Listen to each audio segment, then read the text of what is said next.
Саламатсыздар, урматтуу Бишкек порталынын көрөрмандары. Биз бүгүн мына ушул миграция темасында кеп кылалы деп турабыз. Бизге бүгүн өзгөчө конок келген. Мына ушул мигрант айым Түркиянын Анталия шаарындагы кыргыз айымдар коомунун негиздөөчүсү, жетекчиси Периза Асаналиева эжебиз конокто. Саламатсызбы? Куш келипсиз. Мына ушул келиңиз, мигранттардын Түркиядагы кыргыз мигранттардын алып алуу тууралуу кеп калалы. Мына ушул коомдун иши тууралуу айта кетсеңиз алгач. Жакшы болот. Биринчиден чакырганыңарга чоң рахмат. Ошондой эле Түркиядагы баардык кыргыз мекендештердин атынан сиздерге салам айтабыз. Ошонун ичинен Анталиядан. Биздин коом 2018-жылы расмий ачылган. Ошондон бери коомду алып келе жатабыз. Көптөгөн биздин патриот эжекелерибиз, илимдүү, билимдүү эжекелер менен куралган. Ошол биздин айымдар коомунун максаты ошол Анталияда жүргөн биздин мигранттарыбызга, мекендештерибизге туура жол көрсөтүү. Себеби мына азыңыздар көрүп атасыздар, бир көбүнчө эле баягы туура эмес информация алган, такталбаган маалыматтардын айынан көптөгөн шылымдардын колуна түшүп калып, алданып калган мекендештерибиз өтө көп. Эмне үчүн биз кыргыз айымдар коомун курдук? Себеби бизде Түркияда мигранттардын көпчүлүк бөлүгү аялдар. 30 миңге жакын мигрант бар Түркияда. Ошонун 88 миңи Анталияда, 80% бул аялдар. Көп басымдуу бөлүгү аялдар, Мына ушул баягы бизде билебиз, көптөгөн диаспоралар бар ар кайсы мамлекеттерде.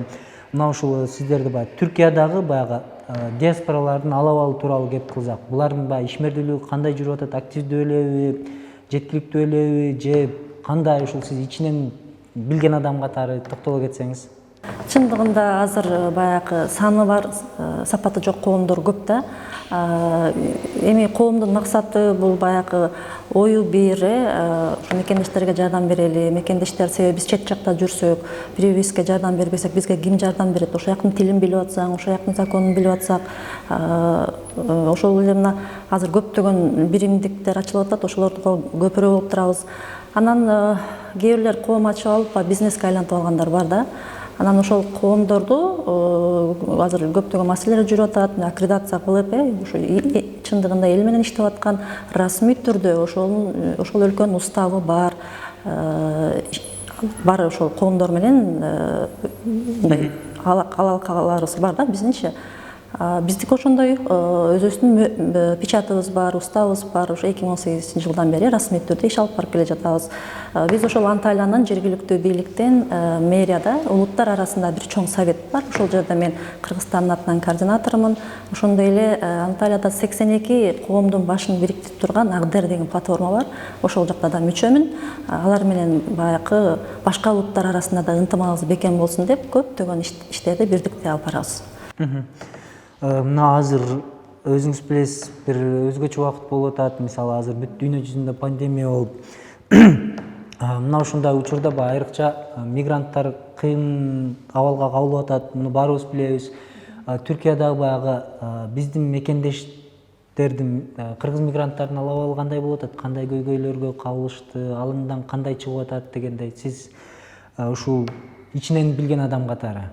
Ооба, мына пандемия баарыбызга ошондой терс таасирин тийгизди да. Анан Түркияда пандемия убагында биз ошол кыргыз мекендештер биригип алып, өзгөчө ошол биздин айымдар коомунда мүчөлөрүбүз бекер маскаларды тараттык.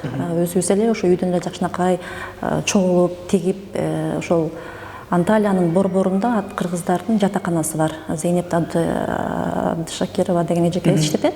Ошол жакта баягы ишсиз калган мигранттарыбыз болду, көчөдө калган мигранттарыбыз болду. Ошолордун баарын алар жатаканага алып келип, продукту жагынан камсыз кылып аттык. Анан мен сөзүмдүн башында айтып кетпедимби? Мэрия менен иштешебиз, платформалар менен иштешебиз деп ошолорго биз кайрылып, ушундай биздин кыргыз жарандарыбыз ишсиз калды деп кадимкидей список түзүп жазып берип аттык. Алар бизге продукту жагынан камсыз кылып атты. Албетте бул убакта ошо өзүбүздүн Стамбул шаарындагы консульство менен, ошондой эле Анкарада биздин баягы элчилик менен бирдикте алар дагы чалып сурап атышты, кандай көйгөйлөр бар деп.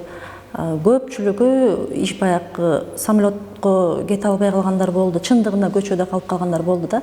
Анан биз ошол коомубуздагы эжекелер, ошо биздин команда баягы сүйлөшө калып, оперативдүү түрдө ким каякта калды, кимдин курсагы ачка, ким эмне болду деп сүйлөшүп, 24 саат иш алып бараттык да. Азыркы учурда андай баягы бул көбүнчө пандемия башталганда болбоду, баш жагында баягы алгач карантин кирген учурда. Азыркы учурда андай кыйналган мекендештерибиз жок болсо керек. Азыр деле барбы? Былтыркыга салыштырмалуу азыр эми андай эмес абал, себеби отелдер ачыла баштады. Өзүңүздөр билесиздер, Түркияда закон эл билип калды. Анын үстүндө Түркияда билесиздер, закон өтө күчтүү. Ал жекте бет капсыз жүрбөйсүң. Эртең менен саат 9-дан кечки 10-го чейин гана чыгасың, андан кийин чыгууга мүмкүн эмес. Эми иш орундары азайып калган үчүн биздин көпчүлүк мекендештер ишсиз калып бул жака келгендер болду. Өзгөчө биздин айымдар үй кызматтарын иштешет, кемпир чал багышат, үйлөрдү тазалап иштешет. Анан өздөрү түрк айымдары ишсиз калып атышты да. Анан үйүндө иштеп аткан кызматкерин уже сен кете бер, өзүбүз эле карайбыз деп көчөгө чыгарып койгондор ошол маалда өтө көп болду да. Биз ошолор менен акыбалын сурап, каякта болуп атат, Кыргызстанга кеттиби, билет алдыбы, алган жокпу деп биз акыбалын сурап турдук. Мына сиз Кыргызстанга жакын эле кайтып келипсиз. Сиз атайын бир мына Түркиядан кандайдыр бир делегация менен келгениңизди билебиз. Ушул тууралуу ушу делегацияга токтоло кетсеңиз, кимдер келди, кандай максаттар менен, кандай баягы мүдөлөрдү көздөп келишти дегендей. Биз айымдар коомунда көптөгөн максаттарыбыз бар да. Ошол эле мекендештерибизге социалдык жактан жардам берүүгө тим болбостон, биз улуттар арасындагы жана фестивалдарга катыштырып, маданий өзүбүздүн ушул кыргыз айымдардын барктуулугун, нарктуулугун даңазалоо жөнүндө көптөгөн фестивалдарга биздин кыргыз айымдарды катыштырып турабыз да, таланттууларды. Анан ошол жакта бир Түркия боюнча журналисттер конфедерациясынын президенти бар, Мевлют Эне. Мен ал киши менен көптөн бери кызматташып келебиз.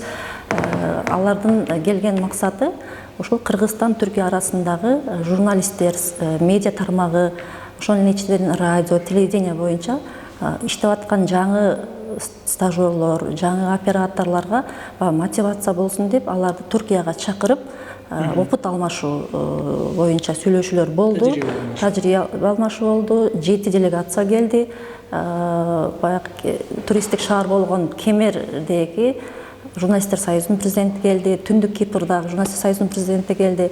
Ошондой эле Түркияда 75 000 студенти бар, Акдениз деген чоң университет бар. Ошонун ректор жардамчысы, проректор, доцент, профессор келди. Ал келип биздин ошо Манас университетинин ректору менен жолукту, Бишкек гуманитардык университетинин ректору менен жолугуп, ошо студенттер арасында дагы баягы опыт алмашуу, ал жактан барып билим алсын, ал жак бул жака келсин деген көптөгөн сөздөр айтылды. Кудай буюрса, бул эми сөз менен эле калып калбаш үчүн, эки элдин ынтымагын чыңдаган, анан сөз боюнча эле калып калбаш үчүн эми бул жактын Кыргызстандын тосуп алган делегацияны ноябрь айында Анталиядагылар күтүп атышат.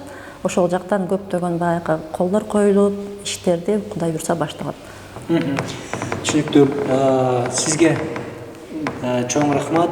Убактыңызды бөлүп келип ушундай кызыктуу маек бергениңизге. Биздин ушу Түркиядагы мекендештерге дагы көп жардам берип жүрө бериңиздер. Сизге ден соолук, ишиңизге ийгилик. Рахмат, сизерге да.